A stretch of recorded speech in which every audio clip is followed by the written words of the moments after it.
So, Michael, did you pick anybody from the linebacker group? I picked Carl Banks. Michigan State. Yeah, first-round draft pick for the Giants. I remember him, yep. In the Giants' day, Bill Parcells, growing against my Broncos, the Bills. I mean, that's the one I picked personally. Who did you have? Man, I thought about a lot of these guys, man. I mean, I liked Carl Banks. I mean, he was as good a playing the run as anybody ever. I loved Seth Joyner. I mean, that guy, for those Buddy Ryan Eagles defensive man, that guy was just a monster. The Wilbur Marshall for a few years was great. Willie McGinnis was a good player. The late Sam Mills was good. I really thought about Chris Spielman and Zach Thomas. I like those guys. I like Patrick Willis a lot. Career cut short. But I went with Cornelius Bennett. I just think, when I watched him at Alabama, and then, it's weird because, you got him and Darryl Talley from the Bills. I went with Cornelius. I thought Cornelius was just as a good linebacker for that time and that era. I mean, just well-rounded, just a great player. Mm-hmm. And when I was looking at him, I was like, yeah, that's a Hall of Fame player. It's not, do I have to think about it? No, when I was watching him, I'm like, that's a Hall of Famer. I'm watching a Hall of Famer. I'm seeing a Hall of Famer. And, Spielman, just played on such ragged teams for the. And then his career hurt his neck. Hurt his neck. But here's something that made me want to cry. I heard Daryl Johnston talking about when they were at the Pro Bowl, they had him talked into coming to the Cowboys. And he was on the NFC team, and he's over there. He's basically committed to him to do it. And he looks over there and sees Switzer sitting on the bench eating a hot dog, and he's like, no, I am not going to go play for that guy. And he backed out. Like, oh, man, what could have been? Because he just slid right in there and taken Ken Norton's spot. Right. And, they would have kept on going. But, yeah, I just thought Biscuit. There's a lot of things in that position, a lot of injuries. Yeah. That would have Yeah. would have stood out more if they played a little bit longer. Patrick Willis was just man, that guy was just a phenomenal player, man. And, I could sit in here and crunch the numbers and do everything, and I could talk myself into putting him in there. But it just wasn't long, his career wasn't long enough for me, so. All righty. Next up, we had defensive backs. We had, and I already know which one you're going to pick. We had Eric Allen, Steve Atwater, Rondé Barber, Leroy Butler, Nick Collins, Merton Hanks, Rodney Harrison, Albert Lewis, John Lynch, Terry McDaniel, Tim McDonald, Troy Polamalu, Bob Sanders, Troy Vincent, and Darren Woodson. Did you pick any of those guys? I picked two. I'm going to say you probably picked Atwater and Polamalu. Nope. I picked one of the two. Which one did you pick? I picked Steve Atwater. I knew that. Because You're a Denver fan. I'm a Denver fan, but you guys, go to YouTube, type in Steve Atwater versus Christian McCoy, the first time Monday Night Football used a mic on a player, and just listen to the impact that he did to that running back. And so you put him in the Hall of Fame on one hit? No, I put him on the Hall of Fame because hard-hitting player. He was. And during the Super Bowl, he knocked out 3 players, even himself. Yeah. And still stayed in the game and won the Super Bowl against the Packers. So yeah, if they'd have had a concussion protocol then, he wouldn't have finished that game. Steve Atwater, just from day one, and granted, I'm a homer team. I love Broncos, and having him on my team, I knew if that person's going to catch that ball, he's going to get hit good. He couldn't hit the way the NFL is today. No, yeah, he couldn't play today. No, he just couldn't. The second player I picked was Eric Allen. Really? Okay. With his speed and agility for the Eagles, this is back in the day when I remember the Eagles with Rick Walters, Randall Cunningham, time frame. Right, but and I look at him, I just think of the mismatch that Alvin Harper had on him would just eat him alive. But that, I mean, and then he went to the Raiders, and then anyone that goes to the Raiders, I really don't follow. But those are the two I picked. I mean, it's a hard talk to pick.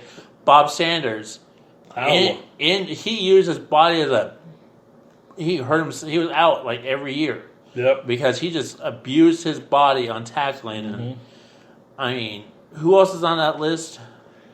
Eric Allen, Steve Atwater, Rondé Barber, Leroy Butler, Nick Collins, Merton Hanks, Rodney Harrison, Albert Lewis, John Lynch, Terry McDaniel, Tim McDonald, Troy Polamalu, Bob Sanders, Troy Vincent, and Darren Woodson. Now here's this is my what if. What happens if both Barbers get picked into the Hall of Fame? Neither one of them are in the Hall of Fame. No, when you get selected. Not even thinking. That would be interesting. If that's a hypothetical, but well, I left off. There was two guys I left off. Okay. I thought real hard about Rodney Harrison. I mean, the guy. Just tough, interceptions a lot, but the guy most deserving, and I left him off. Maybe most deserving was Troy Polamalu. Now, granted, he played for the Steelers, so when they were good. Mm-hmm. But you're going to call me a homer because I went with Darren Woodson, all-time leading tackler in Dallas Cowboys history. And you're talking about hard hitting. I think he still may have the largest fine in NFL history when he hit, was it Jackson from the Seahawks? Hit him so hard that the kid had a seizure right there. That they thought he was going to die, and the NFL handed him down a $75,000 fine for that. But yeah, I mean, he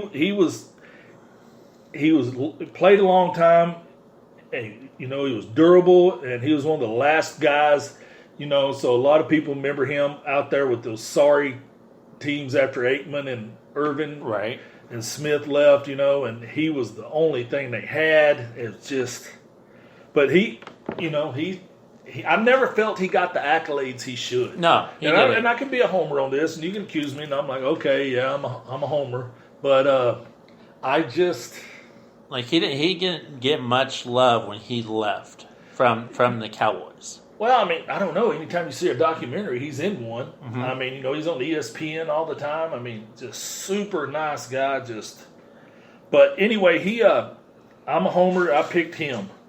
All right, punters and kickers. Did you pick any? Did you have a look see any of these guys? On my if I could have list. Okay, I have 6 if I could have list. You want me to read these punters and kickers first? Yes. We had David Akers, Gary Anderson, Jason Elam, Jeff Fiegels, Jason Hansen, Sean Landetta, Ryan Longwell, Nick Lowry, Reggie Roby, Ron Stark, and Matt Turk. You know what jumps out at me on this list right quick? This whole brouhaha going on right now with Odell Beckham Jr. wearing a watch. Buddy, Reggie Roby was doing that 25 years ago. Remember he always had that that looks like that black Timex watch they had that was popular, the Iron Man. Right. He punted wearing one of those all the time.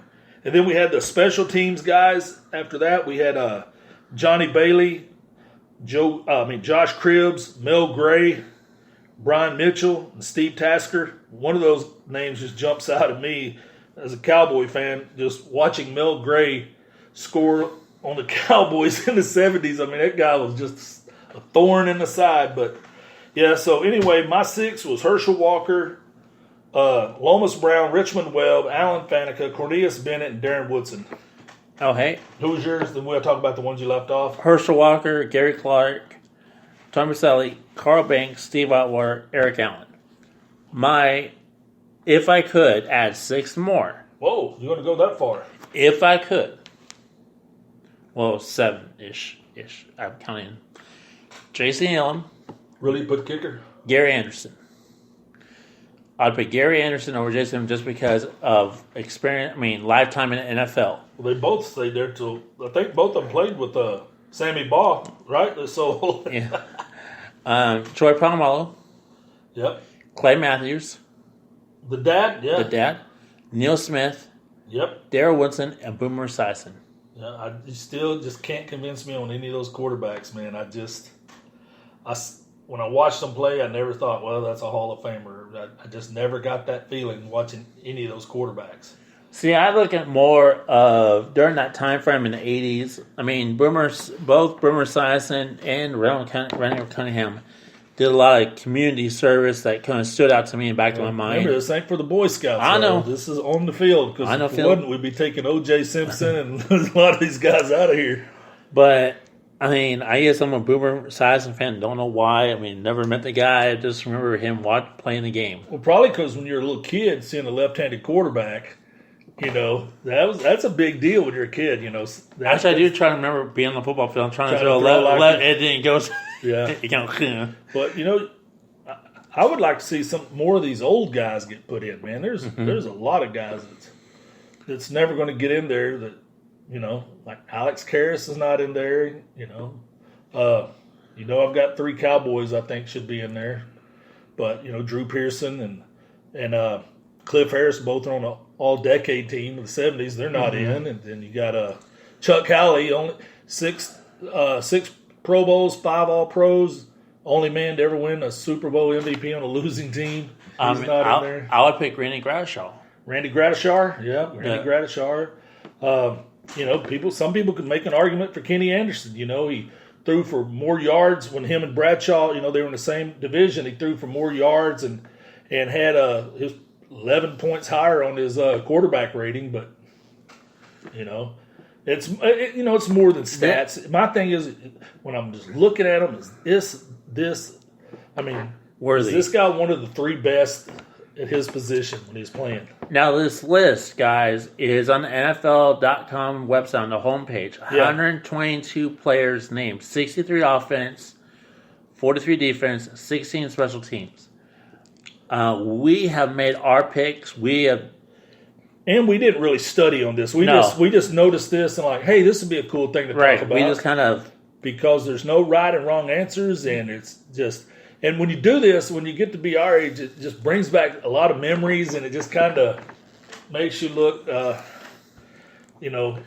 were the days. Yeah, those were the real football players back then. But yeah, it was. I mean, if Steve Alwar could hit in today's day, he would be suspended for many games. Well, yeah, but there's a lot of those guys back then. Jack Tatum. I mean, he would get arrested for some of those hits he had. Him and George Atkinson, or even thinking about going back further, Dick Night Train Lane. Tackling guys by the head all the time. I mean, whoa! Talk about a cornerback, golly. But that's for another show. But guys, this one's been fun talking about it. We'll be back with you here shortly.